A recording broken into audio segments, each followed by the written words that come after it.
These behavior patterns, or archetypes as Jung called them, help us quickly and comfortably size up other people.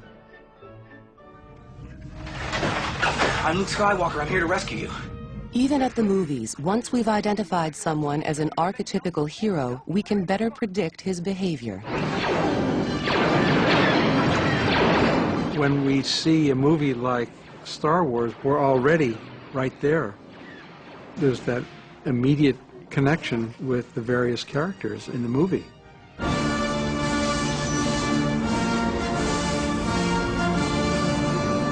The whole idea of Darth Vader and the whole idea of archetypal evil and Luke Skywalker as the young hero, these are mythological themes. That's what attracts us to going to movies.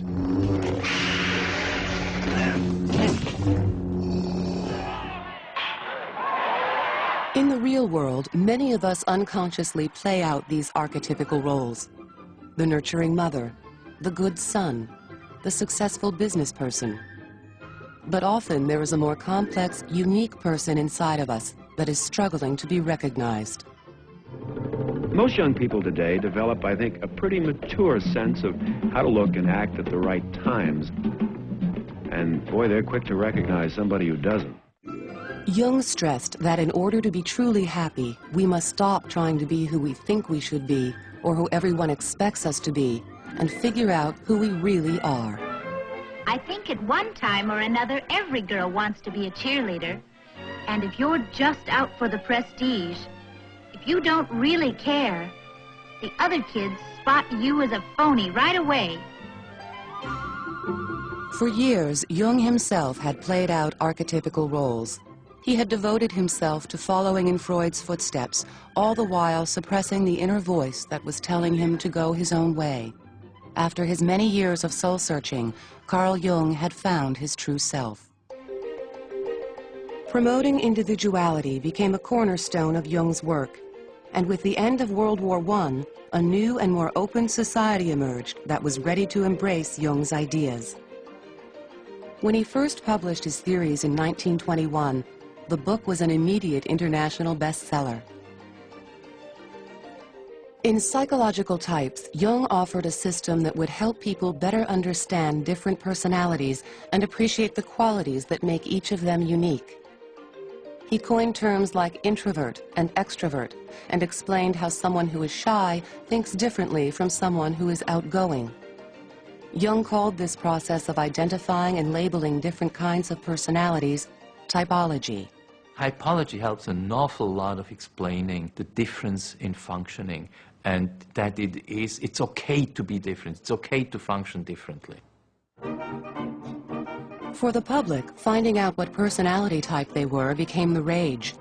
And back in Zurich, Jung's workload exploded. At the age of 47, Carl Jung had become internationally famous, and patients from around the world were making appointments up to a year in advance with Jung. He had more patients than he could handle.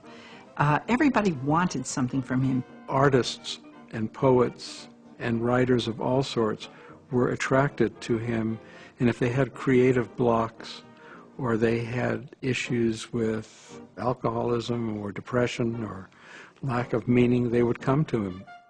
But Jung's popularity didn't come without its share of negative attention. In the 1930s, the world began marching to war once again. In a divided Europe, some of Jung's theories would become increasingly controversial. He wrote about the differences between Aryan psychology, Jewish psychology, and Chinese psychology.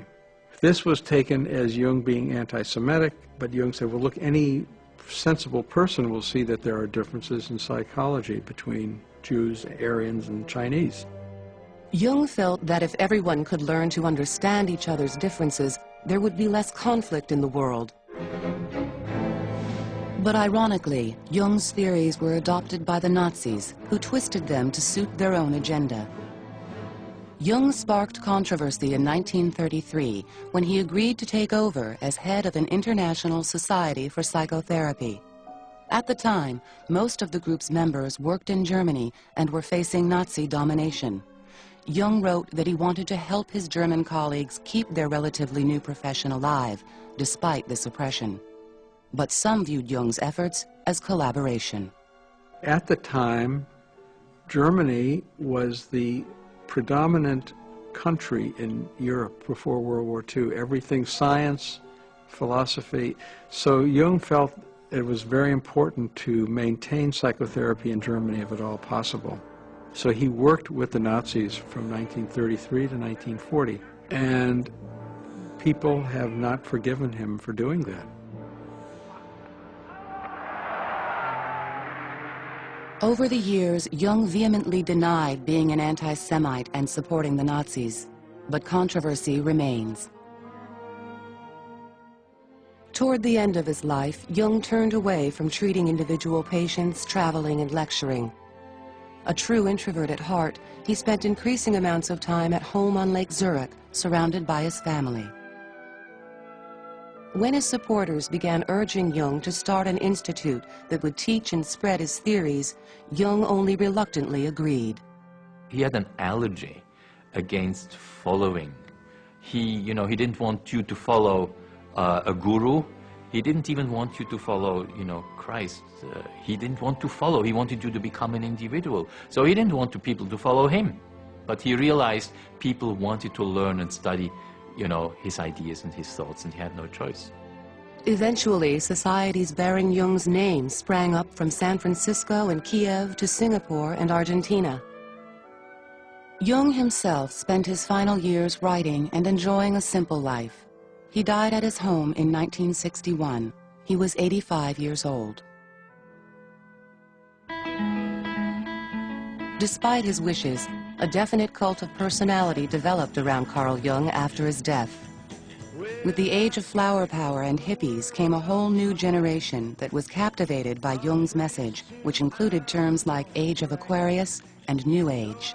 The New Age, he meant, in the most basic terms, after the end of the Second World War, new ways of thinking, new possibilities for society. He felt that politics was evolving, that the relationship between men and women was evolving.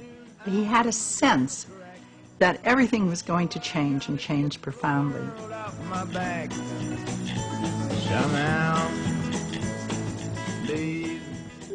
More recently, Jung's original work with personality types led to perhaps his most enduring and practical legacy, the Myers-Briggs test. This tool helps schools offer career guidance, and it enables corporate America to better match an employee to a specific job. It took American pragmatism to basically put his theory into a test, the Myers-Briggs typology test. And it's the most used test in the United States. Every year, more than 1 million people take that test to find out, how do I function?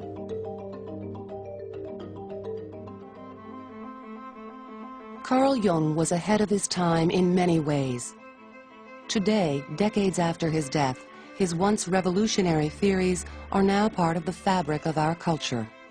Jung has maintained and increased his popularity because he speaks to the kinds of issues in terms of meaning, in terms of spirituality that people are looking for. We are a society that values the individual more readily than ever before, and terms like introvert and extrovert are a part of everyone's vocabulary. In this way, Carl Jung himself has become part of our collective unconscious.